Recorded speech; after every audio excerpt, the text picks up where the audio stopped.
ਗੁਰੂ ਪਿਆਰੀ ਸਾਧ ਸੰਗਤ ਜੀ, ਵਾਹਿਗੁਰੂ ਜੀ ਕਾ ਖਾਲਸਾ, ਵਾਹਿਗੁਰੂ ਜੀ ਕੀ ਫਤਿਹ।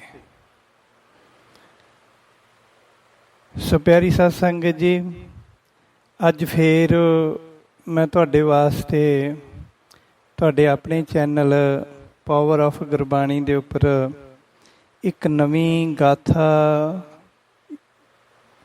ਇੱਕ ਨਵੀਂ ਵਾਰਤਾ ਜੋ ਜਾਪ ਸਾਹਿਬ ਦੀ ਬਾਣੀ ਦੀ ਸ਼ਰਧਾ ਦੇ ਨਾਲ ਭਿੱਜੀ ਹੋਈ ਹੈ, ਲੈ ਕੇ ਹਾਜ਼ਰ ਹੋਇਆ। ਸੋ ਆਪਣਾ ਅੱਜ ਦਾ ਵਿਸ਼ਾ ਹੈ, ਉਹ ਜੇਲ੍ਹ ਤੋਂ ਛੁੱਟ ਗਿਆ।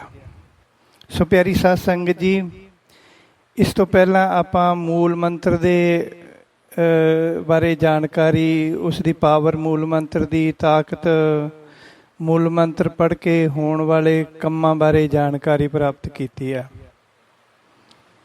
ਸੋ ਬਹੁਤ ਸਾਰੀਆਂ ਸੰਗਤਾਂ ਦੇ ਪੋਜ਼ੀਟਿਵ ਰਿਸਪੌਂਸ ਮਿਲ ਰਹੇ ਹੈ। ਬਹੁਤ ਸੰਗਤਾਂ ਮੂਲ ਮੰਤਰ ਦਾ ਅਤੇ ਇੱਕ ਓਂਕਾਰ ਦੇ ਜਾਪ ਦਾ ਅਭਿਆਸ ਕਰ ਰਹੀਆਂ ਹਨ ਅਤੇ ਉਹਨਾਂ ਨੂੰ ਬਹੁਤ ਫਾਇਦਾ ਹੋ ਰਿਹਾ ਹੈ। ਕਈਆਂ ਦੇ ਕਾਰਜਾਂ ਦੀ ਪੂਰਤੀ ਵੀ ਹੋਈ ਹੈ। ਬੜੀ ਖੁਸ਼ੀ ਹੋਈ ਹੈ ਜਦੋਂ ਇਸ ਤਰ੍ਹਾਂ ਸੰਗਤਾਂ ਨੇ ਫੋਨ ਕਰਕੇ ਦੱਸਿਆ ਹੈ ਕਿ ਉਹਨਾਂ ਨੂੰ ਆਹ ਫਾਇਦੇ ਹੋ ਗਏ ਹੈ। ਇਸ ਤਰ੍ਹਾਂ ਉਹ ਮੂਲ ਮੰਤਰ ਦਾ ਜਾਂ ਇੱਕ ਓਂਕਾਰ ਦਾ ਜਾਪ ਕਰ ਰਹੇ ਹੈ, ਉਹਨਾਂ ਨੂੰ ਇਸ ਤਰ੍ਹਾਂ ਦੀ ਫੀਲਿੰਗ ਹੋ ਰਹੀ ਹੈ।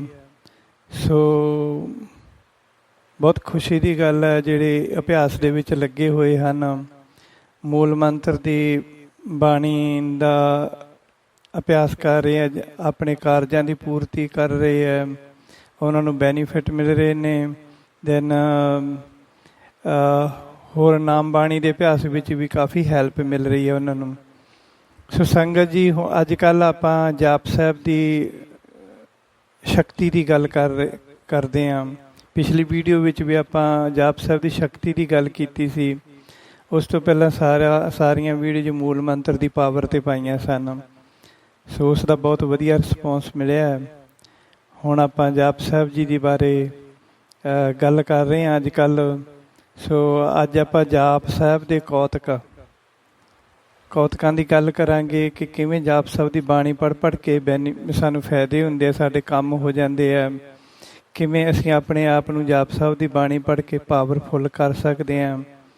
ਵਾਹਿਗੁਰੂ ਜੀ ਅੱਗੇ, ਗੁਰੂ ਗੋਬਿੰਦ ਸਿੰਘ ਜੀ ਮਹਾਰਾਜ ਜੀ ਦੇ ਅੱਗੇ ਬੇਨਤੀਆਂ ਕਰਕੇ ਉਹਨਾਂ ਤੋਂ ਆਪਣੇ ਕੰਮਾਂ ਦੀ ਪੂਰਤੀ ਕਰਵਾ ਸਕਦੇ ਹਾਂ। ਸੋ ਗੁਰੂ ਪਿਆਰੀ ਸਾਧ ਸੰਗਤ ਜੀ, ਅੱਜ ਦਾ ਵਿਸ਼ਾ ਆਪਣਾ ਕਿ ਇੱਕ ਲੜਕਾ ਜੇਲ੍ਹ ਵਿੱਚੋਂ ਛੁੱਟ ਗਿਆ। ਇਸ ਵਾਰਤਾ ਵਿੱਚ ਮੇਰੇ ਕਲੀਆਂ ਵਾਲੇ ਪਾਤਸ਼ਾਹ ਜੀ ਦੀ ਬਾਣੀ ਜਾਪ ਸਾਹਿਬ ਦੀ ਕਲਾ ਵਰਤੀ ਹੈ। ਦਸ਼ਮੇਸ਼ ਪਿਤਾ ਜੀ ਦੀ ਬਾਣੀ ਦੀ ਸ਼ਕਤੀ ਨਾਲ ਉਹਨਾਂ ਦੇ ਵੀਰ ਸ਼ਹੀਦ ਸਿੰਘ ਆਪ ਆ ਕੇ ਖੜੇ ਹੋ ਜਾਂਦੇ ਹਨ ਅਤੇ ਸਾਡੇ ਕਾਰਜਾਂ ਦੀ ਪੂਰਤੀ ਕਰਦੇ ਹਨ।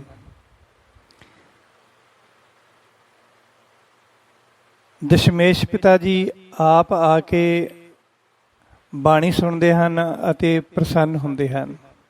ਜਪ ਸਾਹਿਬ ਦੀ ਬਾਣੀ ਅਸੀਂ ਪ੍ਰੇਮ ਨਾਲ ਪੜ੍ਹਦੇ ਹਾਂ, ਸ਼ਰਧਾ ਨਾਲ ਪੜ੍ਹਦੇ ਹਾਂ, ਤਾਂ ਮੇਰੇ ਕਲੀਆਂ ਵਾਲੇ ਪਾਤਸ਼ਾਹ ਆਪ ਆ ਕੇ ਬਾਣੀ ਸੁਣਦੇ ਆ ਅਤੇ ਪ੍ਰਸੰਨ ਹੁੰਦੇ ਆ। ਫਿਰ ਉਹ ਆਪਣੇ ਸ਼ਹੀਦ ਸਿੰਘਾਂ ਦੇ ਪਹਿਰੇ ਲਗਾ ਦਿੰਦੇ ਹਨ ਅਤੇ ਫਿਰ ਸ਼ਹੀਦ ਸਿੰਘ ਆ ਕੇ ਖੜ੍ਹੇ ਹੋ ਜਾਂਦੇ ਹਨ ਸਾਡੇ ਕਾਰਜਾਂ ਦੇ ਵਿੱਚ, ਅਤੇ ਫਿਰ ਉਹ ਸਾਡੇ ਕਾਰਜਾਂ ਦੀ ਪੂਰਤੀ ਕਰਨ ਵਾਸਤੇ ਕੋਈ ਵੀ ਕਾਰਜ ਹੋਵੇ, ਸਰਕਾਰੀ ਹੋਵੇ, ਹੋਰ ਕੋਈ ਹੋਵੇ, ਹਰ ਥਾਂ ਆ ਕੇ ਖੜ੍ਹੇ ਹੋ ਜਾਂਦੇ ਆ। ਪਰ ਬਸ਼ਰਤੇ ਸਾਨੂੰ ਇੰਨਾ ਵਿਸ਼ਵਾਸ ਹੋਣਾ ਚਾਹੀਦਾ। ਇਹ ਨਹੀਂ ਗਾ ਵੀ ਅਸੀਂ ਕਿਸੇ ਦੇ ਕਹੇ ਕਵਾਏ ਤੋਂ, ਸੁਣੇ ਸੁਣਾਏ ਤੋਂ ਇਸ ਪਾਸੇ ਲੱਗ ਜਾਈਏ, ਸ਼ਰਧਾ ਅੰਦਰ ਨਾ ਹੋਵੇ ਤਾਂ ਫਿਰ ਥੋੜ੍ਹਾ ਔਖਾ ਕੰਮ ਹੁੰਦਾ ਹੈ ਇਹ। ਸੋ ਸ਼ਰਧਾ ਪਹਿਲਾਂ ਜ਼ਰੂਰੀ ਹੈ ਬਾਣੀ ਦੇ ਪ੍ਰਤੀ। ਇੱਕ ਕੰਮ ਦੇ ਪੂਰਾ ਹੋਣ ਦਾ ਕੌਨਫੀਡੈਂਸ ਵੀ ਬੰਦੇ ਦੇ ਅੰਦਰ ਹੋਣਾ ਚਾਹੀਦਾ।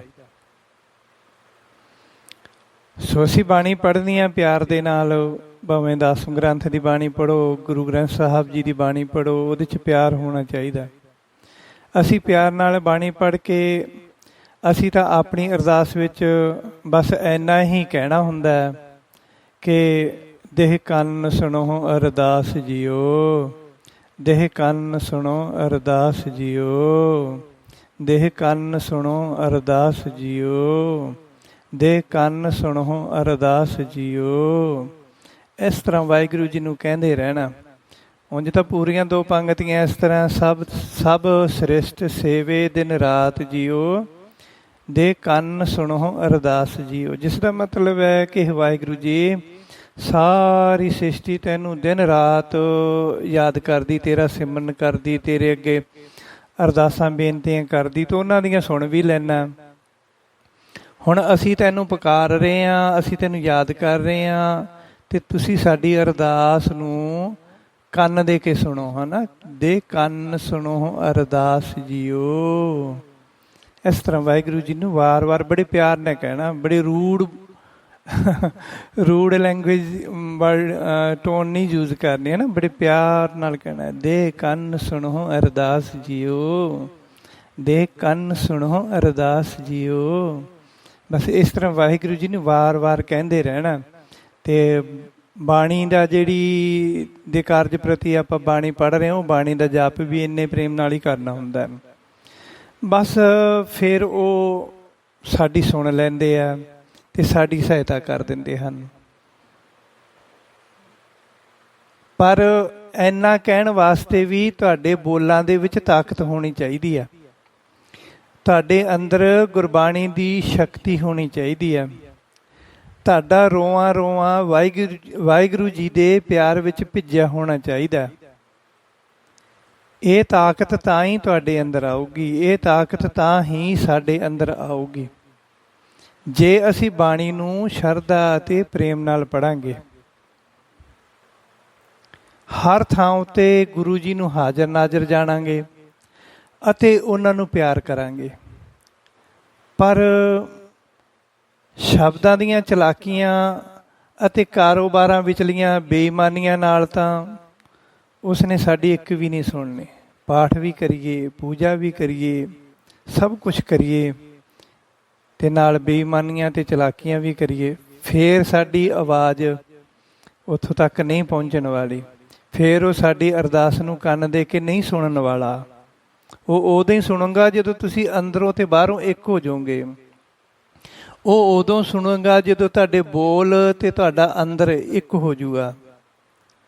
ਅਤੇ ਨਹੀਂ ਫਿਰ ਜੇ ਇੱਦਾਂ ਦਾ ਹਾਲਾਤ ਹੋਏ ਕਿ ਜਿਨ ਮਨ ਹੋਰ ਮੁਖ ਹੋਰ ਸੇ ਕਾਂਢੇ ਕੱਚਿਆ, ਜੇ ਮਨ 'ਚ ਕੁਛ ਹੋਰ ਹੈ ਅਤੇ ਮੂੰਹ ਦੇ ਵਿੱਚ ਕੁਛ ਹੋਰ ਹੈ, ਫਿਰ ਅਸੀਂ ਕੱਚੇ ਪਿੱਲੇ ਹਾਂ। ਅਤੇ ਕੱਚੇ ਪਿੱਲਿਆਂ ਦੀ ਤਾਂ ਮਾਂ ਪਿਓ ਵੀ ਨਹੀਂ ਸੁਣਦਾ ਗਾ, ਗਵਾਂਢੀ ਵੀ ਨਹੀਂ ਸੁਣਦਾ, ਅਫਸਰ ਵੀ ਨਹੀਂ ਸੁਣਦਾ, ਦੋਸਤ ਵੀ ਨਹੀਂ ਸੁਣਦੇ, ਫਿਰ ਰੱਬ ਕਿੱਦਾਂ ਸੁਣ ਲੂਗਾ। ਸੋ ਧਿਆਨ ਰੱਖਣਾ ਇਹਨਾਂ ਗੱਲਾਂ ਵਿੱਚ। ਸੰਗਤ ਜੀ, ਕਈ ਵਾਰੀ ਸਾਡੇ ਮਨ ਵਿੱਚ ਦੁਬਦਾ ਅਤੇ ਸ਼ੰਕਾਵਾਦੀ ਖਿਆਲ ਵੀ ਆ ਜਾਂਦੇ ਹਨ। ਅਸੀਂ ਦਸਮ ਗ੍ਰੰਥ ਦੀ ਬਾਣੀ ਦੀ ਸ੍ਰੀ ਗੁਰੂ ਗ੍ਰੰਥ ਸਾਹਿਬ ਜੀ ਦੀ ਬਾਣੀ ਦੇ ਨਾਲ ਤੁਲਨਾ ਕਰਨ ਲੱਗ ਜਾਂਦੇ ਹਾਂ। ਅਸੀਂ ਸੋਚਦੇ ਹਾਂ ਕਿ ਇੱਥੇ ਇਹ ਇਉਂ ਕਿਉਂ ਹੋ ਗਿਆ। ਗੁਰਬਾਣੀ ਦਾ ਸਿਧਾਂਤ ਤਾਂ ਇਹ ਹੈ ਨਹੀਂ ਹੈ। ਪਰ ਸੰਗਤ ਜੀ, ਜਦੋਂ ਅਸੀਂ ਗੁਰਬਾਣੀ ਰਾਹੀਂ ਕਿਸੇ ਕੰਮ ਦੀ ਪੂਰਤੀ ਕਰਨੀ ਚਾਹੁੰਦੇ ਹਾਂ ਜਾਂ ਗੁਰਬਾਣੀ ਰਾਹੀਂ ਕਿਸੇ ਕੰਮ ਦੀ ਪੂਰਤੀ ਕਰਨੀ ਹੁੰਦੀ ਹੈ, ਤਾਂ ਉਸ ਨੂੰ ਉਸੇ ਵਿਧੀ ਦੇ ਨਾਲ ਹੀ, ਉਸੇ ਵਿਧੀ ਦੇ ਮੁਤਾਬਕ ਹੀ ਪੜ੍ਹਦੇ ਹਾਂ। ਬਟ ਜਦੋਂ ਅਸੀਂ ਸ੍ਰੀ ਗੁਰੂ ਗੋਬਿੰਦ ਸਿੰਘ ਜੀ ਮਹਾਰਾਜ ਸੱਚੇ ਪਾਤਸ਼ਾਹ ਜੀ ਦੀ ਬਾਣੀ ਦਸਮ ਗ੍ਰੰਥ ਦੇ ਰਾਹੀਂ ਕਿਸੇ ਕੰਮ ਦੀ ਪੂਰਤੀ ਕਰਨੀ ਹੁੰਦੀ ਹੈ, ਤਾਂ ਅਸੀਂ ਉਸੇ ਵਿਧੀ ਦੇ ਨਾਲ ਉਸ ਬਾਣੀ ਨੂੰ ਪੜ੍ਹਦੇ ਹਾਂ। ਉਹ ਹੀ ਵਿਧੀ ਧਾਰਨ ਕਰ ਲੈਂਦੇ ਹਾਂ ਅਸੀਂ। ਬਟ ਇਹਨਾਂ ਗੱਲਾਂ ਦਾ ਸਾਨੂੰ ਉਦੋਂ ਪਤਾ ਲੱਗੂਗਾ, ਇਹਨਾਂ ਗੱਲਾਂ ਦਾ ਪਤਾ ਸਾਨੂੰ ਅਕਾਲੀ ਫੌਜਾਂ ਨਿਹੰਗਾਂ ਸਿੰਘਾਂ ਦੀਆਂ ਸਫਾਂ ਤੋਂ ਚੱਲੇਗਾ। ਭਾਵ ਨਿਹੰਗ ਸਿੰਘਾਂ ਦੀਆਂ ਜਥੇਬੰਦੀਆਂ ਵਿੱਚ ਜਾ ਕੇ ਅਤੇ ਵੇਖ ਕੇ ਪਤਾ ਚੱਲੇਗਾ ਕਿ ਉਹ ਦਸਮ ਗ੍ਰੰਥ ਦੀ ਬਾਣੀ ਨੂੰ ਕਿਸ ਵਿਧੀ ਦੇ ਨਾਲ ਪੜ੍ਹਦੇ ਹਨ। ਅਸੀਂ ਹੁਣ ਕੰਮ ਜਾਪ ਸਾਹਿਬ ਦੀ ਬਾਣੀ ਪੜ੍ਹ ਕੇ ਵਾਹਿਗੁਰੂ ਜੀ ਕੋਲੋਂ ਕਰਵਾਇਆ, ਠੀਕ ਹੈ। ਤਾਂ ਅਸੀਂ ਇਹ ਸੁਣ ਕੇ ਕਹਿ ਦਿੰਦੇ ਹਾਂ ਜੀ ਇਹ ਗੁਰਬਾਣੀ ਦੇ ਵਿੱਚ ਤਾਂ ਇਹ ਕੁਛ ਲਿਖਿਆ ਨਹੀਂ ਹੈ। ਬਟ ਗੁਰਬਾਣੀ ਦਾ ਮੈਟਰ ਵੱਖਰਾ, ਦਸਵੇਂ ਪਾਤਸ਼ਾਹ ਜੀ ਦੀ ਬਾਣੀ ਦਾ ਮੈਟਰ ਵੱਖਰਾ। ਇਹ ਤੁਸੀਂ ਨਿਹੰਗਾਂ ਸਿੰਘਾਂ ਦੀਆਂ ਜਥੇਬੰਦੀਆਂ ਕੋਲੋਂ ਜਾ ਕੇ ਪੁੱਛੋ, ਉਹਨਾਂ ਤੋਂ ਪੁੱਛੋ, ਉਹਨਾਂ ਦੇ ਨਾਲ ਬੈਠੋ, ਉਹਨਾਂ ਦੇ ਕੋਲੇ ਬੈਠੋ ਕਿ ਉਹ ਚੰਡੀ ਦੀ ਵਾਰ ਦਾ ਪਾਠ ਕਿੱਦਾਂ ਕਰਦੇ ਆ, ਦਸਮ ਗ੍ਰੰਥ ਦੀ ਹੋਰ ਬਾਣੀਆਂ ਦਾ ਪਾਠ ਕਿਹੜੀਆਂ ਕਿਹੜੀਆਂ ਵਿਧੀਆਂ ਨਾਲ ਕਰਦੇ ਆ। ਉਹ ਵਿਧੀਆਂ ਗੁਰੂ ਗ੍ਰੰਥ ਸਾਹਿਬ ਦੀ ਬਾਣੀ ਦੇ ਨਾਲ ਮੈਚ ਨਹੀਂ ਕਰਦੀਆਂ, ਉਹ ਡਿਫਰੈਂਟ ਹੈ, ਉਹ ਵੱਖਰੀ ਗੱਲ ਹੈ। ਸੋ ਇਸ ਤਰ੍ਹਾਂ ਗੁਰਬਾਣੀ ਦੇ ਰਾਹੀਂ ਵਾਹਿਗੁਰੂ ਜੀ ਕੋਲੋਂ ਕਾਰਜ ਕਰਾਉਣਾ ਉਹ ਵਿਧੀ ਅਲੱਗ ਹੈ। ਦਸਮ ਪਾਤਸ਼ਾਹ ਜੀ ਦੀ ਬਾਣੀ ਪੜ੍ਹ ਕੇ ਕਾਰਜ ਕਰਾਉਣਾ ਸਤਿਗੁਰੂ ਜੀ ਕੋਲੋਂ ਉਹਦੀ ਵਿਧੀ ਅਲੱਗ ਹੈ। ਸੋ ਸੰਗਤ ਜੀ, ਆਓ ਆਪਾਂ ਵਾਰਤਾ ਸ਼ੁਰੂ ਕਰਦੇ ਹਾਂ। ਹਾਂਗਕਾਂਗ ਦੇ ਰਹਿਣ ਵਾਲੇ ਇੱਕ ਸੰਦੀਪ ਨਾਮ ਦੇ ਲੜਕੇ ਨੂੰ ਕਿਸੇ ਸੰਗੀਨ ਜ਼ੁਲਮ ਦੇ ਵਿੱਚ ਭਾਰੀ ਸਜ਼ਾ ਹੋਈ ਸੀ ਅਤੇ ਉਸ ਨੂੰ ਹਾਂਗਕਾਂਗ ਦੀ ਵੱਡੀ ਜੇਲ੍ਹ ਵਿੱਚ ਪਾ ਦਿੱਤਾ ਸੀ। ਹਾਂਗਕਾਂਗ ਦੀ ਵੱਡੀ ਜੇਲ੍ਹ ਸਮੁੰਦਰ ਦੇ ਵਿਚਾਲੇ ਹੈ। 4 ਚੁਫੇਰੇ ਪਾਣੀ ਹੀ ਪਾਣੀ ਹੈ। ਕੈਦੀ ਕਿਸੇ ਵੀ ਹਾਲਤ ਵਿੱਚ ਉੱਥੋਂ ਭੱਜ ਕੇ ਨਿਕਲ ਨਹੀਂ ਸਕਦਾ। ਬੜੇ ਖੂੰਖਾਰ ਅਤੇ ਭਿਆਨਕ ਕੈਦੀਆਂ ਨੂੰ ਉੱਥੇ ਬੰਦ ਕੀਤਾ ਜਾਂਦਾ। ਉਹ ਲੜਕਾ ਵੀ ਉਸੇ ਜੇਲ੍ਹ ਵਿੱਚ ਬੰਦ ਸੀ। ਜਦੋਂ ਮੈਂ ਹਾਂਗਕਾਂਗ ਵਿੱਚ ਸੀ ਤਾਂ ਉਸ ਦੇ ਪਰਿਵਾਰ ਨੇ ਆ ਕੇ ਦੱਸਿਆ ਕਿ ਉਹਨਾਂ ਦਾ ਬੇਟਾ ਜੇਲ੍ਹ ਵਿੱਚ ਹੈ, ਪਰ ਹਾਲੀ ਜੱਜ ਨੇ ਸਜ਼ਾ ਸੁਣਾਉਣੀ ਹੈ, ਬਟ ਉਸ ਦੇ ਛੁੱਟਣ ਦੀ ਕੋਈ ਉਮੀਦ ਨਹੀਂ ਹੈ। ਅਸੀਂ ਤੁਹਾਡੇ ਬਾਰੇ ਸੁਣਿਆ ਕਿ ਗੁਰੂ ਨਾਨਕ ਜੀ ਤੁਹਾਡੀ ਸੁਣ ਲੈਂਦੇ ਹਨ। ਹੁਣ ਤੁਸੀਂ ਹੀ ਮਿਹਰਬਾਨੀ ਕਰੋ ਅਤੇ ਗੁਰੂ ਜੀ ਅੱਗੇ ਅਰਦਾਸ ਕਰੋ ਤਾਂ ਕਿ ਸਾਡਾ ਬੱਚਾ ਘਰ ਆ ਜਾਵੇ। ਸਾਡਾ ਇੱਕੋ ਇੱਕ ਬੱਚਾ, ਉਸ ਤੋਂ ਬਿਨਾਂ ਸਾਡਾ ਹੋਰ ਕੋਈ ਸਹਾਰਾ ਨਹੀਂ ਹੈ। ਇੱਥੋਂ ਦੇ ਤੱਕ ਕਾਨੂੰਨ ਵੀ ਬਹੁਤ ਸਖਤ ਹਨ। ਜੇ ਉਸ ਨੂੰ ਇੱਕ ਵਾਰ ਸਜ਼ਾ ਹੋ ਗਈ ਤਾਂ ਫਿਰ ਉਹ ਉਮਰ ਭਰ ਜੇਲ੍ਹ ਵਿੱਚ ਹੀ ਸੜਦਾ ਰਹੇਗਾ। ਮੈਂ ਉਹਨਾਂ ਦੀ ਗੱਲਬਾਤ ਸੁਣ ਕੇ ਆਖਿਆ ਕਿ ਮੇਰੀ ਤਾਂ ਮਿਹਰਬਾਨੀ ਕਾਹਦੀ ਹੈ, ਮਿਹਰਬਾਨੀ ਤਾਂ ਗੁਰੂ ਨਾਨਕ ਪਾਤਸ਼ਾਹ ਜੀ ਦੀ ਹੈ। ਕਰਨ ਕਰਾਉਣ ਵਾਲਾ ਤਾਂ ਉਹ ਆਪ ਹੀ ਹੈ। ਆਪਾਂ ਤਾਂ ਸਿਰਫ ਉਸ ਅੱਗੇ ਅਰਜ਼ੋਈ ਕਰ ਸਕਦੇ ਹਾਂ। ਜੇ ਉਸ ਦੇ ਘਰ ਕਬੂਲ ਹੋ ਗਈ ਤਾਂ ਉਸ ਲੜਕੇ ਨੂੰ ਕੁਝ ਨਹੀਂ ਹੋਣਾ।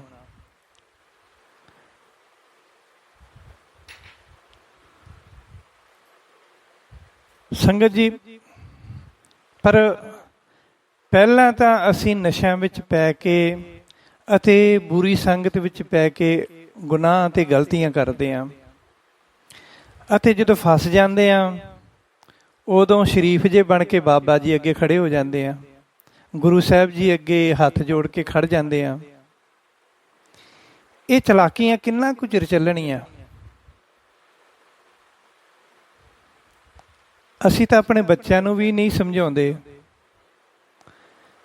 ਅਸੀਂ ਖੁਦ ਇਹ ਦੇਖ ਕੇ ਖੁਸ਼ ਹੁੰਦੇ ਹਾਂ ਕਿ ਸਾਡਾ ਬੱਚਾ ਚੀਨੀਆਂ ਦਾ ਫਰੈਂਡ ਬਣ ਗਿਆ, ਸਾਡਾ ਬੱਚਾ ਗੋਰਿਆਂ ਦਾ ਫਰੈਂਡ ਬਣ ਗਿਆ। ਬਹੁਤ ਖੁਸ਼ ਹੁੰਦੇ ਹਾਂ ਅਸੀਂ ਇਹ ਦੇਖ ਕੇ। ਅਸੀਂ ਇਹਨਾਂ ਗੱਲਾਂ ਦੇ ਵਿੱਚ ਮਾਣ ਮਹਿਸੂਸ ਕਰਦੇ ਹਾਂ, ਪਰ ਜਦੋਂ ਉਹ ਵਿਗੜ ਜਾਂਦੇ ਹਨ ਤਾਂ ਫਿਰ ਅਸੀਂ ਕਹਿੰਦੇ ਹਾਂ ਕਿ ਹੁਣ ਉਹ ਸਾਡੇ ਆਖੇ ਲੱਗਣ। ਫਿਰ ਤਾਂ ਬਹੁਤ ਦੂਰ ਲੰਘ ਜਾਂਦੇ ਆ ਨਾ, ਫਿਰ ਉਹਨਾਂ ਨੂੰ ਵਾਪਸ ਮੋੜਨਾ ਬਹੁਤ ਔਖਾ ਹੋ ਜਾਂਦਾ। ਸ਼ੁਰੂ ਤੋਂ ਹੀ ਬੱਚਿਆਂ ਨੂੰ ਆਪਣੇ ਕਲਚਰ ਦੇ ਨਾਲ ਜੋੜ ਕੇ ਰੱਖੋ, ਆਪਣੇ ਰਿਸ਼ਤਿਆਂ ਦੇ ਨਾਲ ਜੋੜ ਕੇ ਰੱਖੋ। ਇਹੋ ਜਿਹੀ ਸੰਗਤ ਵਿੱਚ ਕਦੇ ਵੀ ਨਾ ਜਾਣ ਦਿਓ, ਭਾਵੇਂ ਕਿਸੇ ਵੀ ਧਰਮ ਦੀ ਹੋਵੇ, ਭਾਵੇਂ ਆਪਣੇ ਧਰਮ ਦੇ ਬੰਦੇ ਹੋਣ।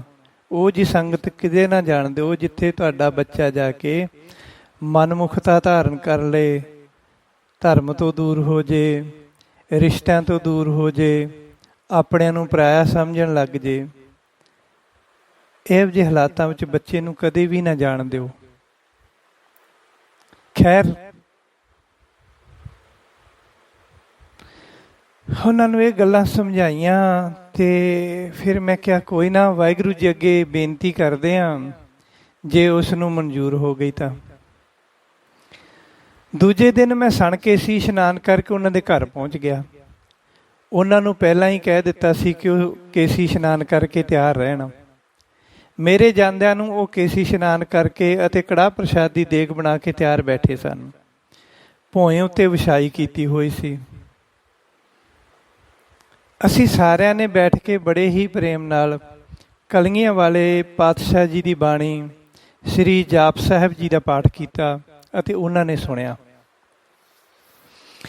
ਫਿਰ ਅਰਦਾਸ ਕੀਤੀ ਅਤੇ ਅਰਦਾਸ ਤੋਂ ਬਾਅਦ ਦਾਸ ਨੇ ਉਹਨਾਂ ਨੂੰ ਬੇਨਤੀ ਕੀਤੀ ਕਿ ਤੁਹਾਨੂੰ ਵਿਧੀ ਸਹਿਤ ਸ੍ਰੀ ਜਾਪ ਸਾਹਿਬ ਜੀ ਦਾ ਪਾਠ ਕਰਾਉਣਾ ਪਵੇਗਾ, ਜੋ 7 ਦਿਨ ਕਰਨਾ ਹੋਵੇਗਾ। ਉਸ ਪਰਿਵਾਰ ਨੇ ਜਾਪ ਸਾਹਿਬ ਜੀ ਦਾ ਪਾਠ ਕਰਾਉਣਾ ਮੰਨ ਲਿਆ। ਫਿਰ ਅਸੀਂ ਐਤਵਾਰ ਨੂੰ ਸ੍ਰੀ ਗੁਰੂ ਗੋਬਿੰਦ ਸਿੰਘ ਜੀ ਮਹਾਰਾਜ ਸੱਚੇ ਪਾਤਸ਼ਾਹ ਜੀ ਦਾ ਆਸਣ ਲਗਾ ਕੇ ਅਤੇ ਨਾਰੀਅਲ ਭੇਟਾ ਕਰਨ ਦੀ ਤਿਆਰੀ ਕਰਕੇ ਜਾਪ ਸਾਹਿਬ ਜੀ ਦਾ ਪਾਠ ਸ਼ੁਰੂ ਕਰ ਦਿੱਤਾ। ਦਾਸ ਹਰ ਰੋਜ਼ ਗੁਰੂ ਸਾਹਿਬ ਜੀ ਦੇ ਆਸਣ ਦੇ ਸਾਹਮਣੇ ਬੈਠ ਕੇ ਸ੍ਰੀ ਜਾਪ ਸਾਹਿਬ ਜੀ ਦਾ ਪਾਠ ਕਰਦਾ। ਸਾਰਾ ਪਰਿਵਾਰ ਕੋਲੇ ਬੈਠ ਕੇ ਪ੍ਰੇਮ ਨਾਲ ਸੁਣਦਾ। ਪਾਠ ਦੀ ਸਮਾਪਤੀ ਤੋਂ ਬਾਅਦ ਟੋਕੇ ਦਾ ਵਾਰ ਕਰਕੇ ਨਾਰੀਅਲ ਦੀ ਭੇਟਾ ਦਿੱਤੀ ਜਾਂਦੀ। ਫਿਰ ਨਾਰੀਅਲ ਦੇ ਪਾਣੀ ਨੂੰ ਇੱਕ ਭਾਂਡੇ ਵਿੱਚ ਜਮ੍ਹਾਂ ਕਰਕੇ ਰੱਖਿਆ ਜਾਂਦਾ ਅਤੇ ਨਾਰੀਅਲ ਦੀ ਗਿਰੀ ਨੂੰ ਇੱਕ ਕਾਰਟੂਨ ਵਿੱਚ ਸਾਂਭ ਕੇ ਰੱਖ ਦਿੱਤਾ ਜਾਂਦਾ। ਇੱਕ ਕੰਟੇਨਰ ਦੇ ਵਿੱਚ ਸਾਈਡ 'ਤੇ ਰੱਖਦੇ ਰਹੇ ਅਸੀਂ। ਇਸ ਤਰ੍ਹਾਂ ਅਸੀਂ ਇਹ ਕਿਰਿਆ 7 ਦਿਨ ਕਰਦੇ ਰਹੇ। 7ਵੇਂ ਦਿਨ ਨਾਰੀਅਲ ਦੀ ਗਿਰੀ ਨੂੰ ਸਮੁੰਦਰ ਦੇ ਕਿਨਾਰੇ ਅੱਗ ਬਾਲ ਕੇ ਅਗਨ ਭੇਟ ਕਰ ਦਿੱਤਾ ਅਤੇ ਨਾਰੀਅਲ ਪਾਣੀ ਨੂੰ ਸਮੁੰਦਰ ਵਿੱਚ ਵਿਸਰਜਿਤ ਕਰ ਦਿੱਤਾ। 15 ਕੁ ਦਿਨਾਂ ਬਾਅਦ ਉਸ ਲੜਕੇ ਦੀ ਸੈਂਟਰਲ ਕੋਰਟ ਵਿੱਚ ਤਾਰੀਖ ਸੀ। ਉੱਥੇ ਵੰਚਾਈ, ਸੈਂਟਰਲ ਕੋਸੋਵੇ ਵਗੈਰਾ ਵਗੈਰਾ ਉਹ ਏਰੀਏ ਹਨ, ਬਟ ਉਹ ਸੈਂਟਰਲ ਏਰੀਏ ਦੀ ਜੋ ਵੱਡੀ ਕੋਰਟ ਆ ਉਹਦੇ ਵਿੱਚ ਉਹਦੀ ਤਾਰੀਖ ਸੀ। 15 ਕੁ ਦਿਨਾਂ ਬਾਅਦ ਉਸ ਨੂੰ ਵੱਡੀ ਜੇਲ੍ਹ ਵਿੱਚੋਂ ਹੈਲੀਕਾਪਟਰ ਵਿੱਚ ਬਿਠਾ ਕੇ ਕੋਰਟ ਵਿੱਚ ਲਿਆਂਦਾ ਗਿਆ ਸੀ। ਜੱਜ ਨੇ 20 ਦਿਨਾਂ ਬਾਅਦ ਦੀ ਤਰੀਕ ਦੇ ਦਿੱਤੀ ਅਤੇ ਨਾਲ ਹੀ ਆਰਡਰ ਕੀਤੇ ਕਿ ਇਸ ਮੁਜਰਮ ਨੂੰ ਓਨੇ ਦਿਨ ਸਿਟੀ ਜੇਲ੍ਹ ਵਿੱਚ ਹੀ ਰੱਖਿਆ ਜਾਵੇ। ਅਗਲੀ ਤਾਰੀਖ ਉੱਤੇ ਜੱਜ ਨੇ ਆਰਡਰ ਕਰ ਦਿੱਤੇ ਕਿ ਇਸ ਨੂੰ ਕੋਰਟ ਵੱਲੋਂ ਜੁਰਮ ਤੋਂ ਮੁਕਤ ਕਰਕੇ ਬੇਕਸੂਰ ਮੰਨਿਆ ਜਾਂਦਾ ਹੈ। ਪਰ ਸਰੀਰਕ ਤੌਰ ਉੱਤੇ ਬਿਮਾਰ ਰਹਿਣ ਕਰਕੇ ਅਤੇ ਕਮਜ਼ੋਰ ਰਹਿਣ ਕਰਕੇ ਇਹ ਗੌਰਮੈਂਟ ਦੇ ਅੰਡਰ ਗੌਰਮੈਂਟ ਹਸਪੀਟਲ ਦੇ ਵਿੱਚ 8 ਦਿਨ ਤੱਕ ਰਹੇਗਾ। 8 ਦਿਨ ਹਸਪਤਾਲ ਵਿੱਚ, ਗੌਰਮੈਂਟ ਹਸਪਤਾਲ ਵਿੱਚ ਇਲਾਜ ਅਧੀਨ ਰਹੇਗਾ ਅਤੇ ਫਿਰ ਆਪਣੇ ਘਰ ਜਾ ਸਕਦਾ ਹੈ।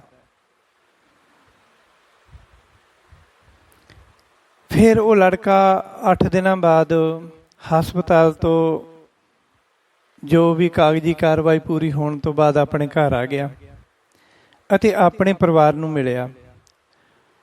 ਉਸ ਦੇ ਘਰ ਆਉਣ ਉੱਤੇ ਪਰਿਵਾਰ ਨੇ ਬਹੁਤ ਖੁਸ਼ੀ ਮਨਾਈ। ਇਸ ਤਰ੍ਹਾਂ ਜਾਪ ਸਾਹਿਬ ਜੀ ਦਾ ਕਰਤਵ ਵਰਤਣ ਨਾਲ ਉਹਨਾਂ ਦਾ ਗੁਰਬਾਣੀ ਉੱਤੇ ਬਹੁਤ ਹੀ ਭਰੋਸਾ ਵੱਜ ਗਿਆ।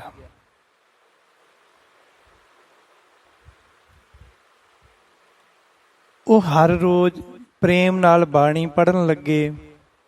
ਆਪਣੇ ਘਰ ਵਿੱਚ ਹਰ ਰੋਜ਼ ਸ਼ਾਮ ਵੇਲੇ ਗੁਰੂ ਸਾਹਿਬ ਜੀ ਨੂੰ ਪ੍ਰਸ਼ਾਦੇ ਦਾ ਭੋਗ ਲਵਾਉਣ ਲੱਗ ਗਏ। ਦੋਵੇਂ ਟਾਈਮ ਨਿਤਨੇਮ ਕਰਨਾ ਗੁਰਬਾਣੀ ਦਾ। ਸ਼ਾਮ ਨੂੰ ਰਹਿ ਰਸ ਤੋਂ ਬਾਅਦ ਸਤਿਗੁਰੂ ਜੀ ਵਾਸਤੇ ਪ੍ਰਸ਼ਾਦਾ ਤਿਆਰ ਕਰਨਾ। ਘਰੇ ਜਿਹੜੀ ਉਹਨਾਂ ਦੀ ਜਗ੍ਹਾ ਬਣੀ ਸੀ, ਗੁਟਕਾ ਸਾਹਿਬ ਰੱਖੇ, ਗੁਰੂ ਨਾਨਕ ਦੇਵ ਜੀ ਦੇ ਸਰੂਪ ਰੱਖੇ, ਉੱਥੇ ਉਹ ਥਾਲੀ ਦੇ ਵਿੱਚ 5 ਪ੍ਰਸ਼ਾਦੇ, ਸਬਜ਼ੀ, ਜਲ ਰੱਖ ਕੇ ਭੋਗ ਲਵਾਉਂਦੇ ਸਨ ਡੇਲੀ ਦਾ।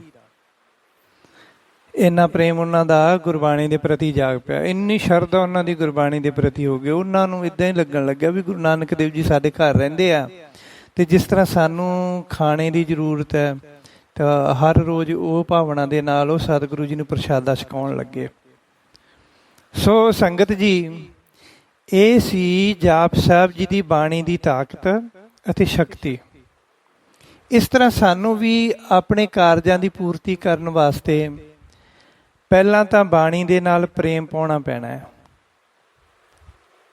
ਸਾਨੂੰ ਆਪਣੇ ਅੰਦਰ ਬਾਣੀ ਪ੍ਰਤੀ ਵਿਸ਼ਵਾਸ ਪੈਦਾ ਕਰਨਾ ਪੈਣਾ ਅਤੇ ਨਾਲ ਨਾਲ ਗੁਰੂ ਸਾਹਿਬ ਜੀ ਦਾ ਵਿਸ਼ਵਾਸ ਵੀ ਜਿੱਤਣਾ ਪੈਣਾ।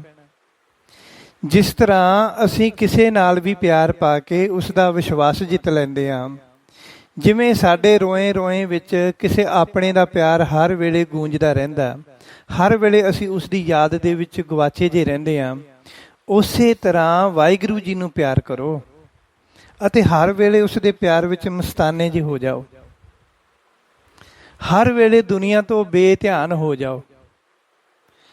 ਫਿਰ ਤੁਹਾਡੀ ਹਰ ਗੱਲ ਵਾਹਿਗੁਰੂ ਜੀ ਪੂਰੇ ਧਿਆਨ ਨਾਲ ਸੁਣਨਗੇ ਅਤੇ ਫਿਰ ਤੁਹਾਡੀਆਂ ਕੀਤੀਆਂ ਹੋਈਆਂ ਬੇਨਤੀਆਂ ਦੇ ਕੰਨ ਸੁਣੋ ਅਰਦਾਸ ਜੀਓ, ਦੇ ਕੰਨ ਸੁਣੋ ਅਰਦਾਸ ਜੀਓ, ਦੇ ਕੰਨ ਸੁਣੋ ਅਰਦਾਸ ਜੀਓ। ਇਹ ਵਾਰ-ਵਾਰ ਦੀਆਂ ਬੇਨਤੀਆਂ ਵਾਹਿਗੁਰੂ ਜੀ ਦੇ ਘਰ ਤੱਕ ਪਹੁੰਚ ਜਾਣੀਆਂ। ਤੁਹਾਡੀ ਬੇਨਤੀ ਨੂੰ ਵਾਹਿਗੁਰੂ ਜੀ ਪੂਰੇ ਧਿਆਨ ਨਾਲ ਸੁਣਨਗੇ। ਵਰਨਾ ਬੇਧਿਆਨੀ ਵਿੱਚ ਕੀਤੇ ਪਾਠ ਅਤੇ ਗੱਲਾਂ ਬਾਤਾਂ ਦੀ ਸ਼ਰਧਾ ਨਾਲ ਸਾਡਾ ਕੁਝ ਵੀ ਨਹੀਂ ਬਣਨ ਲੱਗਿਆ। ਫਿਰ ਅਸੀਂ ਉਲਟਾ ਰੱਬ ਨੂੰ ਹੀ ਦੋਸ਼ ਦਿੰਦੇ ਹਾਂ ਅਤੇ ਅਸੀਂ ਪਾਠ ਕਰਨਾ ਵੀ ਬੰਦ ਕਰ ਦਿੰਦੇ ਹਾਂ, ਗੁਰਦੁਆਰੇ ਜਾਣਾ ਵੀ ਬੰਦ ਕਰ ਦਿੰਦੇ ਹਾਂ। ਪਰ ਵਾਹਿਗੁਰੂ ਨੂੰ ਤਾਂ ਇਸ ਨਾਲ ਕੋਈ ਫਰਕ ਨਹੀਂ ਪੈਂਦਾ ਨਾ। ਉਹ ਕਿਹੜਾ ਕਿਸੇ ਗੱਲੋਂ ਤੁਹਾਡਾ ਮੁਥਾਜ ਹੈ। ਤੁਹਾਡੇ ਵਰਗੇ ਹੋਰ ਬਥੇਰੇ ਹੈ ਜਿਹੜੇ ਉਸ ਨੂੰ ਹਰ ਵੇਲੇ ਬੁਰਾ ਭਲਾ ਕਹਿੰਦੇ ਰਹਿੰਦੇ ਆ।